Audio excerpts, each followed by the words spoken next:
제가 오늘 강의 드리고 싶은 것은 관계를 조금 높여가지고 우리가 조직을 끌어보자, 이런 걸로 말씀을 좀 드리고자 합니다.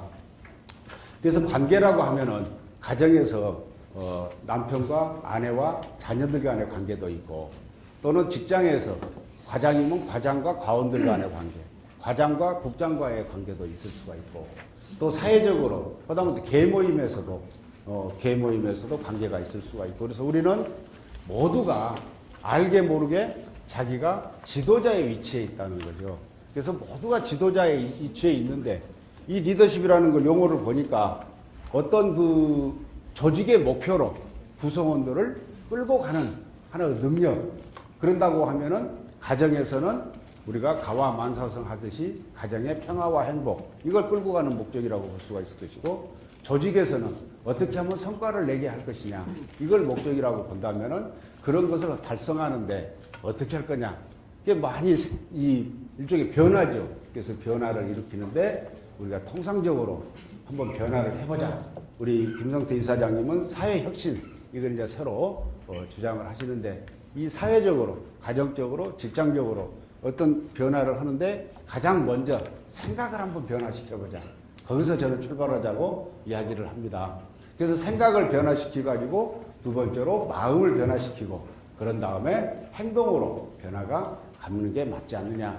근데 왜 변화를 해야 되냐? 뭐 다 아시겠죠? 그래서 일종의 변화하겠다는 것은 자기 개인적으로 뭐 잘 산다, 존경받는다, 성공한다, 승진한다, 남한테 좋은 소리 듣는다, 모두가 다 변화의 요인이지만은 결과적으로 변화는 갑자기 이루어지지 않는다. 생각부터 한번 변화를 시켜보자.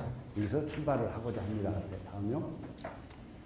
그래서 성공을 하고 남한테 좋은 소리 듣고 못하고 하는 걸 전부 우리는 성공이라는 말로 한번 바꿔볼 수가 있다는 건데, 그 성공이라는 걸 하려면은 리더십이라는 것이 알게 모르게, 예를 들면 한 집에서도 자녀들이 쭉 여러 명 있을 때 형이 꼭 동생들을 리더십을 하냐, 그건 아니거든요. 어떤 동생은 막내인데도 형들을 갖다가 지 마음대로 움직이게 하는, 물리적인 또는 위계질서나 이런 것은 차이가 나더라도 사실적으로 끌고 가는 그 중심 인물이 있다는 거죠. 그분이 바로 이제 우리는 리더다. 그래서 구성원들에게 영향력을 발휘하는 사람이 리더인데, 과거에는 지위라든지 지위가 높다, 또는 뭐 형제간에서 위계가 높다, 그러면 뭐 그 자리 자체에서 리더십의 원천이 나왔는데, 요즘같이 복잡한 세상에 그렇게 하고 되겠냐는 거죠. 그래서 관계를 좀 한번 좋게 만들어 보자. 그래서 저는 그런 그 말을 민주형이다, 이렇게 한번 요새 학교에서 많이 하고 있는데, 저는 다른 말로 관계를 만들어 가지고 한번 이게 좋은 목적을 달성해야 되지 않겠냐, 그렇게 보고 있습니다. 그러기 위해서는 공감하고 소통하고 배려하는 게 기본으로 깔려야 되지 않겠냐. 우리가 지금 스마트 엔젤스가 이 스마트의 철학이 개방, 참여, 공유, 우리가 말하는 웹 2.0 패러다임, 이 개념하고 우리가 리더십의 개념하고 다를 바가 전혀 없다. 리더십도 개방, 공유, 참여라고 하는 이런 정신이에요. 그러니까 공감하고 소통하고 배려해주는 이 개념으로 가야 되지 않겠냐, 그렇게 생각을 합니다. 다음요. 그래서 이제 리더십이 이제 뛰어난 사람의 특징이 다 아시죠? 관계가 좋지 않습니까? 누구하든지. 특히 이제 마당발이라고 이렇게 일컬어지는 분들의 그 관계라고 하는 것은 이루 헤아릴 수가 없죠. 다만 이 관계에서 나중에 말씀드리겠지만 얼마만큼의 신뢰감을 서로 간에 주고받으면서 관계를 만드느냐, 아니면 안면만 많이 있는 관계냐, 이게 이제 다르겠지만은 여기서 말하는 관계는 일단은 서로 간에 상대방도 깊숙이 알고 있다. 서로 간에 깊숙이 알고 있어서 신뢰할 만하다. 이런 관계를 말한다고 할 수가 있겠습니다. 소통을 잘하죠. 소통을 잘하는 사람은 뭐 아무래도 잘 들어주는 사람이 소통을 잘한다, 이런 말을 많이 우리가 하는데, 하여튼 소통을 잘합니다. 세 번째, 이런 분들의 특징이 신뢰를 받고 있다는 거죠. 주변에서 신뢰를 받고 있고 사람이 몰리고. 근데 결과적으로 리더십이 뛰어난 사람의 특징은 따를 만한 가치가 있는 사람이다, 이렇게 말할 수 있다는 거죠. 팔로워시. 그래서 따를 만한, 저 사람은 따를 만한 가치가 있으면 사회적인 객관적인 포지션은 위에 사람이 됐건 밑에 사람이 됐건 나보다 더 못 배운 사람이고 잘 배운 사람이고 따질 것 없이 따를 만한 가치가 있는 사람은 리더가 되는 거고, 따를 만한 가치가 없는 사람은 그 사람이 외형적으로 객관적으로 얼마나 장점을 많이 갖고 있더라도 사실상 진실한 리더는 아니다, 이렇게 말할 수도 있겠습니다. 다음요. 그래서 이제 리더십이 있는 사람이 특징이 있더라고요.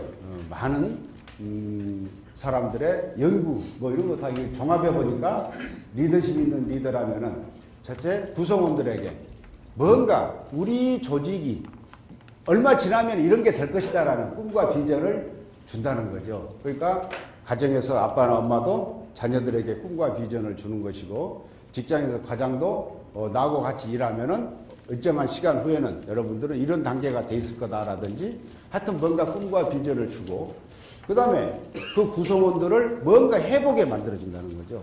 우리 김성태 이사장님을 제가 존경하는 이유가 이 스마트 엔젤스까지 발전하면서 우리가 뭔가 사회적으로 유익한 일을 해보게끔 하나의 동기를 만드셨다는 겁니다. 이 스마트 엔젤스 이 운동을 통해서.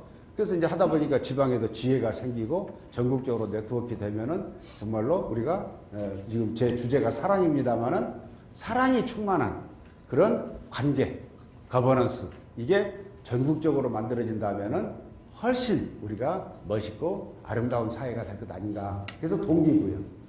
그 다음에 이제 평상시에는 이런 이야기 많이 하죠. 야, 너 이번에 금평에 내가 너를 술을 줄게. 그럼 상대방 얼마나 기분 좋겠습니까? 술을 준다는데. 근데 막상 금평할 때 딱 되니까 야, 안 되겠다. 야, 외부에서 백이 돌아가지고 너 다음에 줄게. 너 이번에 안 되겠다. 그러면 그런 경우를 우리는 어떻게 생각할까요? 우리가 이제 가장 중요한 지도자의 덕목 중에 하나, 또는 논어에서 말할 때 사랑의 굉장히 중요한 덕목 중에 하나가 사람을 키워준다고 하는 겁니다. 사람을 키워주지 않고 사람을 이용만 하겠다. 그런다고 하면은 그 구성원과 지도자 간에 신뢰관계가 형성될 수 있겠냐, 믿음의 관계가. 그래서 사람을 키워주는데, 이 사람 키워주는 것은 꼭 위에 사람이 아래 사람을 키워주는 거냐? 그건 아니죠.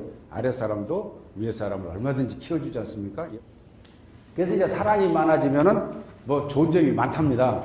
지혜가 많이 생기고, 성질 났을 때 생각이 하나도 떠오르지 않는 것이 사랑이 많을 때 지혜가 생기는 것하고 같은 논리고요. 분별력도 생기고 하는데, 가장 좋은 것은 무병, 병이 안 생긴답니다. 예, 돈으로도 살 수가 없는 무병. 그래서 이게 가장 좋은 거고요. 다음요. 성스럽다. 이런 말을 많이 하는데, 어떤 분이 성인이냐? 다른 거 따질 것 없다. 마음에 사랑이 충만된 사람인데, 사랑이 충만된 사람의 특징은 뭔가? 누군가를 보면은 뭔가를 주고 싶은 사람. 하다못해 마음이라도 주고 싶은 사람. 말 한마디라도 주고 싶은 사람. 이 사람이 사랑이 충만됐다라고 우리는 말할 수가 있다. 여기서 이제 믿음과 신뢰라는 말이 나오는데, 상대방보다 나를 믿어주세요. 이렇게 해봐야 믿어주지 않는다. 믿음이라는 말은 어떻게 보면은 내가 나를 얼마나 믿느냐, 여기에 믿음이라는 거고, 상대가 나를 믿어주는 것은 신뢰다. 이렇게 해서 내가 나를 믿어주는 것, 내가 나를 못 믿는데 상대방보다 믿어주라고, 자기가 자기를 20%밖에 안 믿으면서 상대보다는 100% 믿어달라고. 그게 아마 우리 이제 우리 김 변호사님이 많이 다루는 사건 중에 나오는 사기꾼 아닐까. 사기꾼은 지 스스로는 안 믿으면서 남보다는 자기 말을 100% 믿어주라고 하는 대표적인 사람 아닙니까? 그래서 그런 단어도 있다. 다음요. 그래서 나쁜 사람, 다 사랑인 것 같아도, 예를 들면 집착이 왜 사랑이냐 이거죠. 그 집착이라는 거죠. 그래서 그 부모가 자식을 과도하게 보호하는 것, 그 집착이지, 애착이고, 그건 사랑이라고 볼 수가 없다. 오히려 애가 스스로 발전될 수 있는 기회를 박탈해버리는 기회 박탈죄를 짓고 있다. 뭐 그렇게도 볼 수가 있는 거죠. 그 다음에 계산적인 사랑. 제가 직접 들은 건 아니고 간접적으로 들었는데, 절에서는 사랑을 하지 마라 그런다고 그래서, 그게 무슨 말씀입니까? 그랬더니, 사랑이라는 게 워낙 인간들이 계산적으로 하니까 그 계산적 사랑을 하지 말라. 그래서 사랑을 하지 마라. 그런 말도 있다고 하더라고요. 머리로 하는 사랑, 말로만 하는 사랑, 이런 것도 많다. 그런 것은 사랑이라고 볼 수가 없지 않느냐. 그런 이야기입니다. 다음으로. 그래서 이제 미소를 많이 지어주자. 아침에 나오면은 항상 미소를 짓고 하면은 그 자체가 사랑을 주는 것 아니겠느냐 그런 생각을 하고요. 다음요. 시선을 항상 상대방에게 고정시키자. 우리 저희 봉사회에 그런 분이 있습니다. 글로벌 에티켓을 강조하는 분이 있는데요. 그분이 강조하는 건 딱 하나입니다. 시선입니다. 시선. 그래서 우리 국무총리가 중국에 가서 강연을 하시는 장면을 사진으로 내놨더라고요. 그래서 저희 연구원에서 교재를 만드는데 차마 못 쓰겠더라고요. 대한민국 국무총리님의 잘못된 모습을 갖다가. 뭐냐, 원자바오 총리는 이게 두 분이 앉아 있는데 우리 국무총리가 연단에서 말씀을 하니까 원자바오 총리는 몸을 확 들어가지고 이렇게 보고 있더라고요. 우리 국무총리를. 그 다음에 우리 국무총리는 원자바오 총리가 이야기했는데 앞을 쳐다보고 있더라고요. 한국식이죠, 이게. 이게 한국식인데 글로벌 스탠다드는 아니라고 그러더라고요. 글로벌 스탠다드는 시선을 가지고 들어줘야지, 눈으로 들어야지 귀로 들으면 안 된다는 겁니다. 그러니까 누가 이야기할 때는 혹시 여기 지금 다 좌석 이래 돼서 좋습니다만은 의자가 뒤로 돼 있더라도 누가 이야기할 때는 바로 돌려서 들어줘야 되고, 내가 딴 일 하다가도 누가 이야기하면 바로 돌려줘야 되고, 심지어 건배, 저 대단히 미안합니다만 북한에 가서 건배하는 사진을 또 우리 그분이 보여주더라고요. 우리 쪽 분이 건배하는데 시선이 어디가 있냐면 술잔에 가 있더라고요. 근데 김정일 씨의 시선 어디 가냐면 우리 그 양반한테 가 있더라고요. 실제로 이거 보여주더라고요. 그리고 우리 어떤 분은 또 어떤 사모님께서는 또 이 와인잔에다가 또 네프킨을 하나 또 주워가지고 감아갖고 또 들고 계시더라고요. 이런 것들이 전부 다 하는데, 예를 들면은 김정일 위원장이 클린턴 정부 때 미 국무장관이 진짜 김정일이가 북폭을 이걸 갖다 쳐야 될 건지 최종 확인하러 북한을 갔을 때 건배를 그렇게 신경을 썼다네요. 프랑스제 그 물 건배가 있다네요. 물로 하는 건배, 여성들이니까 그것까지 갔다가 김정일 위원장이 딱 울브라이트 국무장관하고 건배를 하니까 울브라이트 국무장관이 그래, 이 남자는 에티켓을 알아. 전쟁할 사람이 아니야. 그래서 그때 저 CNN도 다 서울에 왔었다는 소문이 있는데 철수시켰다고 그러더라고요. 근데 우리 쪽에서는 가서 술잔 엎어질까봐 술잔만 쳐다보고 있다는 거예요. 저 오늘 오신 분들 잠깐만 깜짝 놀라셨을 거예요. 절대 술잔 쳐다보지 마세요. 앞으로는 까짓 거 엎어지고 말고 쳐다보지 마시고 눈을 쳐다보셔야 됩니다. 하여튼 이걸 우리가 좀 해야 되겠더라고요. 그래서 특히 외국분들하고 건배할 때 술잔 쳐다봐 버리면 아주 우습게 봐버린답니다. 그분의 이야기를 들으면은. 그래서 절대 술잔 쳐다보지 마실 거. 시선 귀로 듣지 마시고 눈으로 들어주실 거. 그다음에 이제 배려 다 아시죠?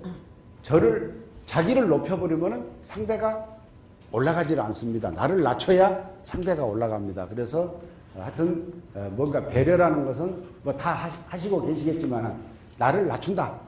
그래야 상대가 올라간다. 이거 상대적인 개념이다. 이렇게 봐주시면 될 것 같습니다. 다음요. 굉장히 좋은 말들이 많습니다. 그 아침에 우리가 노래도 불렀죠. 노래도 부르고 우리 가정 원장님께서도 말씀을 좋게 해주신데 어떻게 우연하게 주제가 맞았습니다. 10,000번 더 들어도 기분 좋은 말 사랑해 이 말입니다. 그래서 많이 하시고 감사합니다. 고맙습니다. 이런 말을 입에 달고 삽시다. 이러면서 마치겠습니다. 감사합니다.